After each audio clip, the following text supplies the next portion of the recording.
کچھ لوگ نیچے دیکھتے ہیں اللہ اکبر اس طرح نہیں، سنت طریقہ یہ ہے کہ جب آپ قول باندھے تو قبلہ کی طرف آپ کی نظر ہو، اس طرح اللہ اکبر۔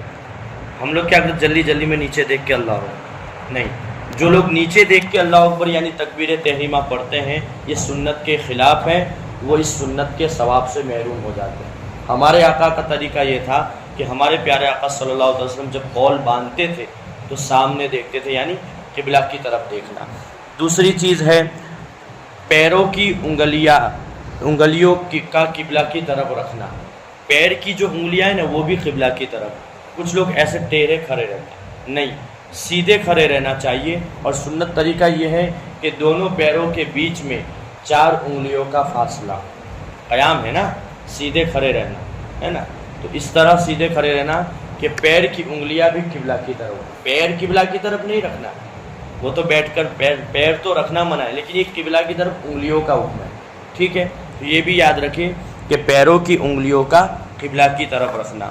تیسری چیز ہے تکبیر تحریمہ کے وقت دونوں ہاتھوں کا کانوں تک اٹھانا، یعنی دونوں ہاتھ اس طرح کانوں تک اٹھانا۔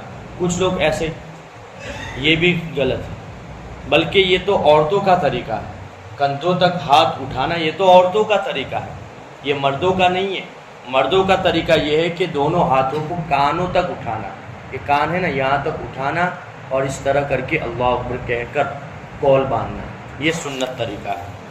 اس کے بعد ہے ہتھیلیوں کو قبلہ کی طرف رکھنا، ہتھیلی اس کو قبلہ کی طرف رکھنا یعنی ایسے قول باندھنا۔ کچھ لوگ ایسے باندھ دیتے ہیں، یہ بھی غلط ہے، کچھ لوگ ایسے باندھ دیتے ہیں، یہ بھی غلط ہے۔ اس طرح رہنا چاہیے سیدھے، یہ ہتھیلیاں جو ہے وہ قبلہ کی طرف ہو تو یہ سنت طریقہ ہے۔ اس کے بعد ہے انگلیوں کو اپنی حالت پر رکھنا، یعنی نہ زیادہ کھلی ہو اور نہ پوری طرح بند ہو۔ جب قول باندھے تو اس طرح نہیں کہ ایک دم مضبوط نہیں، بلکہ تھوڑی سی کھلی ہو اور اپنی حالت پہ چھوڑ دے، اس طرح نہیں، چھوڑ دے اس طرح، ٹھیک ہے؟ یہ سنت طریقہ ہے۔ اس کے بعد ہے مقتدی کی تکبیر تحریمہ کا امام کی تکبیر تحریمہ کے ساتھ ہونا، یعنی آپ جب جماعت کے ساتھ نماز پڑھ رہے ہیں تو آپ کا جب امام اللہ اکبر کہے تو فوراً آپ بھی اللہ اکبر کہہ کر ہاتھ باندھیں، یہ سنت طریقہ ہے، اور اس طریقے سے ہم لوگ آج بہت دور ہو چکے ہیں۔ اسی لیے دیکھیے آپ، کچھ لوگ جب قول باندھتے ہیں سورہ فاتحہ پڑھی جاتی ہے تب بیٹھے ہوئے کھڑے ہوتے ہیں اور پھر جماعت میں شامل ہوتے ہیں۔ جو اس طرح کرتے ہیں وہ اس سنت سے محروم ہو جاتے ہیں اور ثواب کا حقدار نہیں بن پاتے۔ اسی لیے حکم کیا ہے کہ جب بھی جماعت کھڑی ہو اور مؤذن صاحب جب تکبیر پڑھتے ہیں تو حی علی الصلاۃ حی علی الفلاح پر کھڑے ہو جاؤ اور جماعت میں شامل ہو جاؤ۔ جب تم اس طرح شامل ہو جاؤ گے تو امام کے ساتھ تکبیر تحریمہ میں بھی شامل ہو جاؤ گے، اور یہ سنت طریقہ ہے، اس لیے اس کا بھی خاص خیال رکھیں۔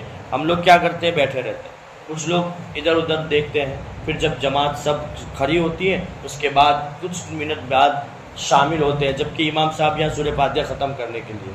اس طرح نہ کرے، امام صاحب کے ساتھ تکبیر تحریمہ یعنی اللہ اکبر کہہ کر ہاتھ باندھنا یہ سنت طریقہ ہے، یہ ہمارے حضور کا طریقہ ہے۔ اس کے بعد ہے داہنے ہاتھ کی ہتھیلی بائیں ہاتھ کی پشت پر رکھنا۔ جب ہم قول باندھ دیں تو اس کو ناف کے نیچے باندھنا ہے اس طرح کہ یہ بایاں ہاتھ یعنی الٹا ہاتھ، اس کی ہتھیلی، اس کی یہ جو پشت ہے اس پر سیدھے ہاتھ کی ہتھیلی رکھنا، اس طرح ہے نا، اس طرح نہیں بلکہ اس طرح ہے نا، سیدھے ہاتھ کو اوپر رکھنا، الٹے ہاتھ کو نیچے رکھنا، یہ آسان طریقہ ہے۔ اس کے بعد ہے کہ چنگلیاں اور انگوٹھے سے ہلکا بنا کر گٹے کو پکڑنا۔ اس میں ہاتھ جو باندھنے کا طریقہ ہے اس کو چنگلیاں کہتے ہیں، یعنی چھوٹی انگلی، اور یہ انگوٹھا ہے، تو ان دونوں کو اس طرح کرنا، ہلکا بنانا، یہ جو گٹا ہے اس کو اس طرح پکڑنا، اور یہ 3 انگلیوں کو اس طرح رکھنا، یہ سنت طریقہ ہے نماز میں۔ کچھ لوگ ایسے ہی کر دیتے، ایسے چھوڑ دیتے، نہیں، یہ خلاف سنت ہے اور وہ ثواب کا حقدار نہیں ہوتا۔ اس طرح کرے کہ گٹوں کو آخری انگلی چھوٹی والی اور انگوٹھے سے پکڑ لیں اور 3 انگلیوں کو اوپر رکھیں، یہ سنت طریقہ ہے۔ اس کے بعد ہے درمیانی 3 انگلیوں کو کلائی پر رکھنا، یعنی کلائی پر اس طرح رکھنا جیسے طریقہ بتایا۔ اس کے بعد ہے ناف کے نیچے ہاتھ باندھنا، ہے نا، ناف کے نیچے ہی ہاتھ باندھنا چاہیے آپ کو، ادھر ادھر باندھنا نہیں چاہیے۔ کچھ لوگ سینے پہ رکھ دیتے ہیں، آج کل دوسرے فرقے والے بھی، عقیدے والے بھی ہیں جو غیر مقلد ہیں۔ غیر مقلد یعنی جو تقلید کسی کی نہیں کرتے، اور مقلد یعنی جو تقلید کرتے ہیں۔ جیسے ہم کس کی تقلید کرتے ہیں؟ امام اعظم ابو حنیفہ۔ تو ہمارے امام اعظم ابو حنیفہ کا طریقہ یہی ہے کہ ناف کے نیچے ہاتھوں کو باندھا جائے۔ اس کے بعد ہے ثنا پڑھنا، ہے نا، ثنا پڑھنا یہ سنت ہے۔ کون سی رکعت میں؟ پہلی رکعت۔ اور دوسری ایک چیز یہاں بتا دوں، ایک ہے سنت مؤکدہ اور دوسری چیز ہے سنت غیر مؤکدہ، جو پچھلی بار میں نے بتایا تھا۔ جیسے عشاء کی 4 رکعت جو فرض سے پہلے وہ سنت غیر مؤکدہ ہے، اور عصر سے پہلے جو سنت ہے وہ سنت غیر مؤکدہ 4 ہے۔ تو ان سنت غیر مؤکدہ میں پہلی رکعت میں اور تیسری رکعت میں ثنا پڑھنا پڑتا ہے۔ یہ سنت مؤکدہ اور غیر مؤکدہ میں یہی فرق ہے۔ سنت مؤکدہ میں صرف پہلی رکعت میں ثنا پڑھیں گے، اور دوسری رکعت میں قاعدے اولا میں، پہلے قاعدے میں التحیات کہہ کر کھڑے ہو جائیں گے۔ لیکن سنت غیر مؤکدہ میں اس طرح نہیں ہے۔ سنت غیر مؤکدہ کا طریقہ یہ ہے کہ پہلی رکعت میں آپ ثنا پڑھیں گے، اور دوسری رکعت میں جب آپ قاعدے میں رہیں گے، قاعدے اولا میں، تو اس میں تشہد، درود ابراہیم اور دعائے معصورہ بھی پڑھیں گے، اور پھر جب تیسری رکعت کے لیے کھڑے ہوں گے تو ثنا پڑھیں گے۔ یہ طریقہ ہے سنت مؤکدہ اور غیر مؤکدہ کے دربیچ کا، یہ درمیان میں فرق ہے۔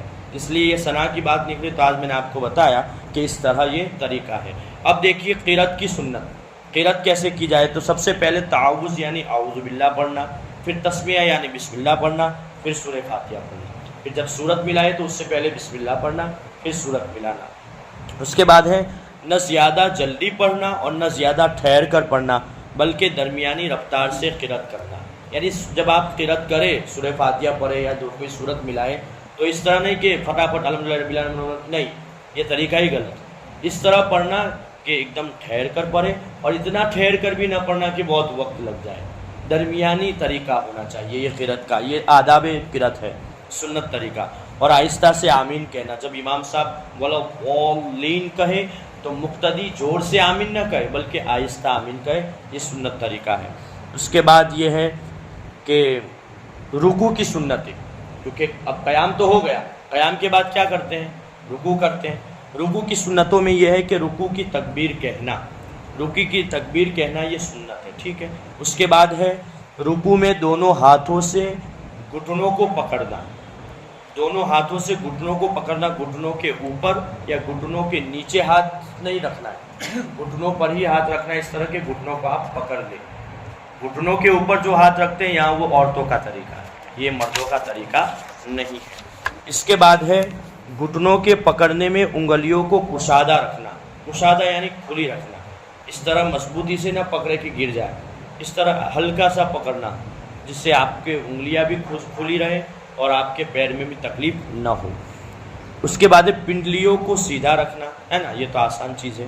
اس کے بعد ہے پیٹھ کو بچھا دینا، آپ کی پیٹھ ہے وہ سیدھی رہے، سرین اور پیٹھ اور سر ایک ہی طرح رہے، اگر ہو سکے تو اس طرح رکوع کرے، یہ سنت طریقہ ہے۔ رکوع میں کم سے کم 3 بار سبحان ربی العظیم پڑھنا، 3 بار، زیادہ سے زیادہ 5 اور اس سے زیادہ 7، اتنی بار پڑھنے کا حکم ہے، لیکن کم سے کم 3 بار پڑھنا یہ سنت طریقہ ہے رکوع میں۔ اب رکوع سے اٹھتے وقت امام سمیع اللہ لمن حمیدہ کہے اور مقتدی ربنا لک الحمد کہے، لیکن اگر آپ اکیلے پڑھ رہے ہیں تو آپ کو سمیع اللہ لمن حمیدہ اور ربنا ولک الحمد دونوں پڑھنا۔